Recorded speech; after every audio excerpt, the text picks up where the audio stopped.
So first, can you tell me a little bit about the current wastewater facility here in St. George? So the current wastewater treatment facility is what we call the St. George Regional Water Reclamation Facility. It was first constructed in the late 1980s, and it was first constructed as a 3 million gallon a day treatment plant. We've had several expansions since then. The most recent expansion we just finished last year. We're now able to treat a little over 25 million gallons a day. Great. And so I saw in the proposal for the new lab that it mentioned that the current facility is inadequate. You use that language. Can you explain a little bit about what that means? Yeah, so the current laboratory is housed in our wastewater treatment plant administration building, and it's been fine up till now, but as our plant expands, it requires us to do a lot more testing, and then over the years the EPA regulations have changed, which require additional testing. In addition to the wastewater treatment testing that we do at the lab, we also do drinking water testing at the laboratory. So not only for the city of St. George, but for a lot of the regional communities surrounding St. George. So we do a lot of lab work, not only on the wastewater side, but also on the drinking water side. So as our systems have expanded, as we're providing more drinking water to our customers and collecting more wastewater to treat from our customers, it just requires additional facilities in order to meet the new demands. Okay, so the main need for the new lab would be, is it mainly because of new people coming in? Like more and more people, just more demand? Yeah, and this laboratory will have the advantage of having not only a state certified lab that we test the wastewater and report that testing to the state. We also have a section of that laboratory that will be strictly a process laboratory. So that process laboratory, our operators will be able to test each step of the process so that if the problem does arise, we can catch it soon and correct that problem before we run the test for the state certified testing. So really there's two purposes of the lab, not only for the state certified testing that's required, but also the day-to-day process testing. You said if a problem arises, what types of problems might that be? So the wastewater we collect from the communities, occasionally we'll have an industrial user that might send something down to the treatment plant that is disruptive to the treatment process. So if we can catch that early enough, we can make some adjustments in our treatment process to be able to treat the wastewater adequately.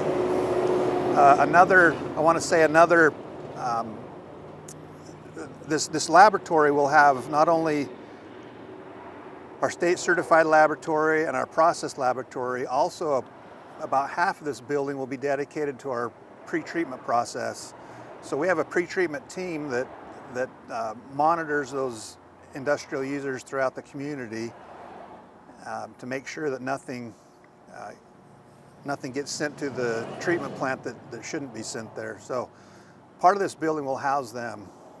They'll have office space, they'll have a garage bay for their equipment, and some storage space for them. So you've mentioned a number of different sides of this laboratory and processes. Can you explain in very simple terms, I guess, how you'd overview this new laboratory, maintenance it includes? I know you'll repeat a few things you mentioned. So our current laboratory, we're all housed in one room.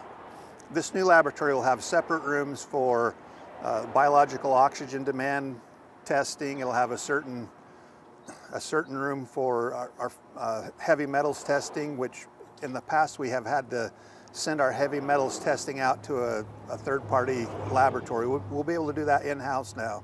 So there are separate sections of the laboratory that will allow us to perform testing that we haven't been able to do in the past. And that type of testing, how will that benefit residents to be able to do that testing? Especially for the heavy metal testing, to be able to do that in-house is a huge benefit to the community because we can get the results immediately rather than having to ship that sample off to Salt Lake or Denver to get that testing. So we'll be able to get the testing results a lot quicker than we have in the past. That way, if there's any adjustments that need to be made at the plant, we can make those sooner. And I assume time is probably of the essence with issues like that, just because of health, or will this like help people, ensure their health with their drinking water? Or? Yeah, and we make sure at the end of the day the water that we discharge back into the environment meets all of the testing standards that are required. So what this does is it allows us to make changes sooner in the process to more easily meet those requirements. You mentioned that there's been new future testing requirements. There's been changes with the EPA and what you're testing. Can you tell me more about that? So a couple years ago, the EPA really tightened the restrictions on the amount of phosphorus and nitrogen nutrients that we can discharge back into the environment. So our new upgraded plant is able to treat those to the acceptable level, but it's really close. We're really close to not being able to meet the new requirements.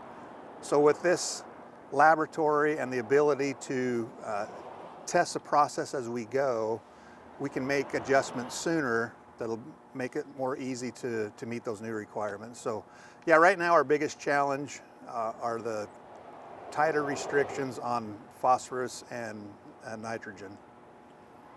What makes it hard to meet those requirements right now? Just the change in the regulations. Before, when our limits were like 10 parts per million on nitrogen, now we're going to be limited to 1 part per million. So just the change, the drastic change in the concentrations make it more challenging to treat our effluent. And what's the main cause for their changes like that? So the nitrogen and phosphorus, or nutrients in the wastewater stream, are problematic to the environment. So if we discharge it into a river or into a water body, it tends to, those nutrients will cause algae blooms.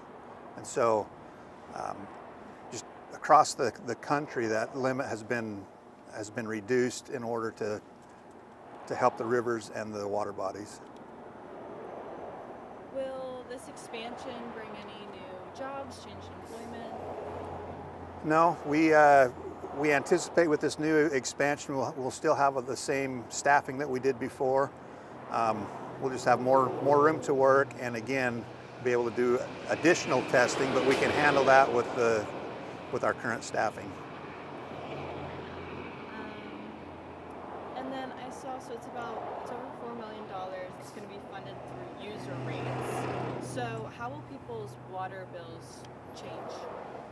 So the construction of this laboratory we don't anticipate raising any wastewater rates for any of the residents. Over the years, we've been able to put some money aside in reserves for this purpose. So we don't anticipate any changes in the rate due to the laboratory building. Okay, because I saw in the proposals it mentioned user rates. So will that impact people at all? No,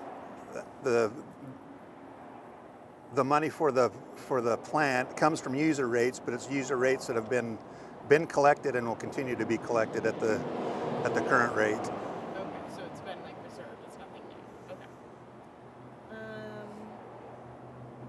Let's see. The sound was cutting out a little bit at the beginning, so I might have you repeat just what you told me at the very beginning, which is just kind of again describing the current water treatment plants and kind of the call for this. So the St. George Regional Water Reclamation Facility was originally constructed in the late 1980s, and it was constructed as a 3 million gallon a day treatment plant. There's been several expansions since that time. The latest expansion we just finished last year, which gives us a total overall capacity of a little over 25 million gallons a day. Currently, we're averaging about 12 to 13 million gallons a day of treatment, so we do have some additional capacity for future growth for some time. In addition to the expanded capacity, this new treatment plant allows us to better treat for nutrient removal for phosphorus and nitrogen in the wastewater. Okay, and then let's see. Is there any change in water tanks or anything like that for storing treated water, or no? Any change in Like the water towers, like where you store water in? So on the culinary water side, we do have several projects in the works right now. We've got 2 water tanks under construction, and we've got 2 more that we're just finishing the construction drawings on. So we're hoping, within the next 3 or 4 months, we'll have all 4 tanks under construction, which will provide additional storage in the water distribution system. Could you explain again how our water use or like demand of treated water grows each year? Are you seeing any large growth in that? So at our St. George Regional Water Reclamation Facility, back in 2006, we were able to construct an additional process in our treatment process, which allows us to produce type 1 reuse water. This is water that's acceptable to put on outdoor irrigation. And over time, we have seen that demand increase. As new development comes online, we're requiring those new developments to put in a separate secondary irrigation system, so that rather than using our culinary water for outdoor watering, we're able to use this type 1 reuse for outdoor watering. Working with the Washington County Water Conservancy District and all of the regional municipalities in the area, we have a 20-year plan that will enable us to use even more of this type 1 reuse water to meet our future water demands. So our goal is eventually every drop of water, every drop of wastewater that we treat at our St. George Regional Water Reclamation Facility will be able to be reused as type 1 reuse outdoor irrigation. Can you explain that a little more, the difference between where fully treated, like drinkable water is going versus wastewater versus this third category? So, there's certainly different standards for drinking water versus wastewater treatment versus type 1 reuse. So our culinary water it meets all of the safe drinking water regulations. So this is water that typically we draft from the groundwater aquifer, or we treat it from a surface water body like Sand Hollow or Quail Creek reservoirs.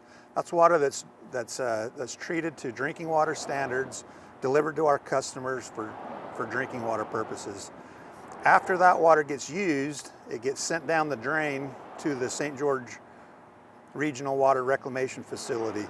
That facility is owned and operated by the City of St. George, but it also treats all of the wastewater that's collected from not only the City of St. George, but also Washington City, Ivins City, and Santa Clara City.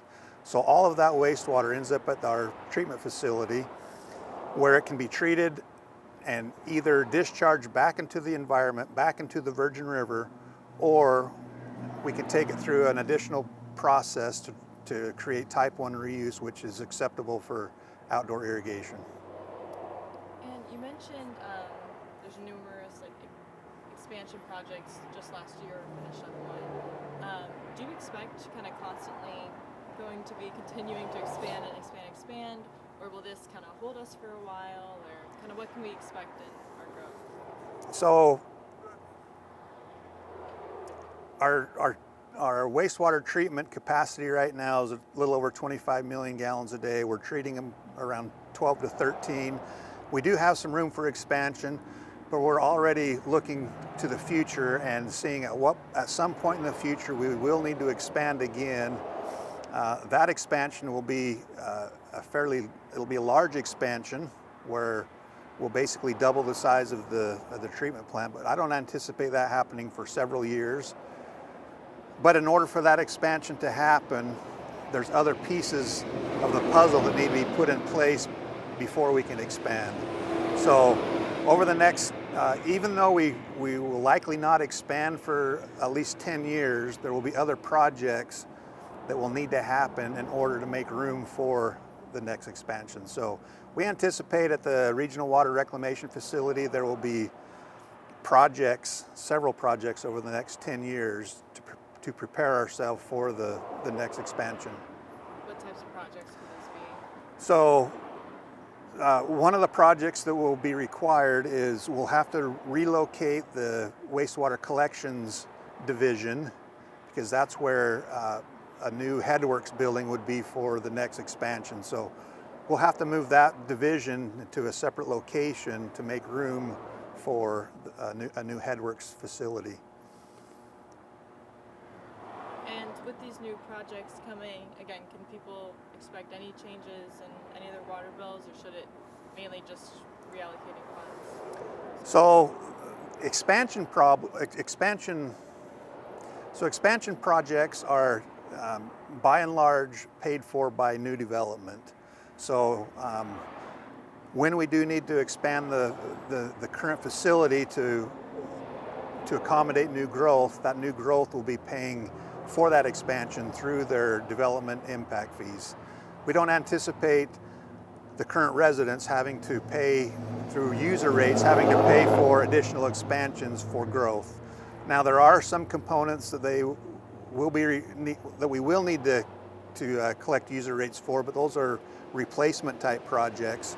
When facilities are at the end of their life and need to be replaced, that's where the user rates would be used. But for new expansion to accommodate new growth, that would come from development impact fees. Okay. And would that be like voted on for change of user rates? So the user rates, the change in user rates are set every year through the budget process.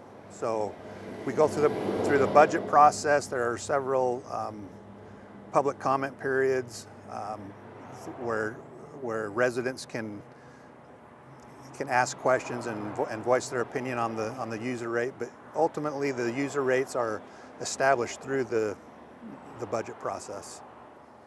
Do you know how many people in total use the drinking water here, and then how many? Let's just drinking water. So, how many people? I guess just any data on the usage of the water treated here. I know you mentioned like how many gallons and stuff, but I wasn't sure like if you have how many establishments or how many people kind of rely on water here. So on the drinking water side, City of St. George provides water for our customers. We have a population of about 105,000. We've got somewhere a little over 36,000 connections to our water system, and on an annual basis we provide about 9 to 10 billion gallons of water a year to our customers. During a summer month, it's not uncommon for us to deliver about 40 million gallons a day through the peak summer months. And do you have any message for people on kind of how this laboratory will benefit them the most?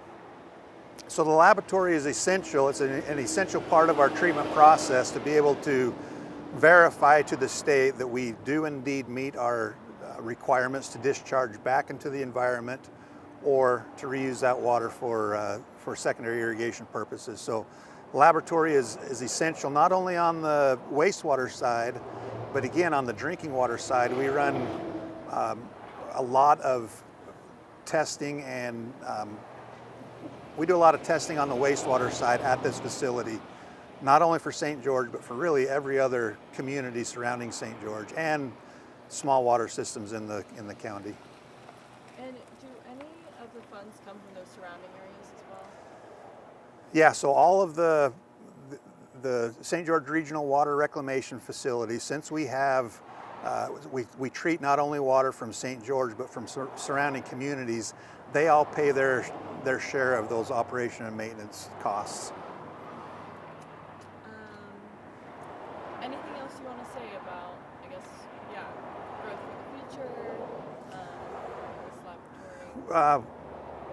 The City of St. George, as well as the surrounding municipalities, we work very closely with the Washington County Water Conservancy District to plan for future, not only future water demands, but also the future wastewater demands.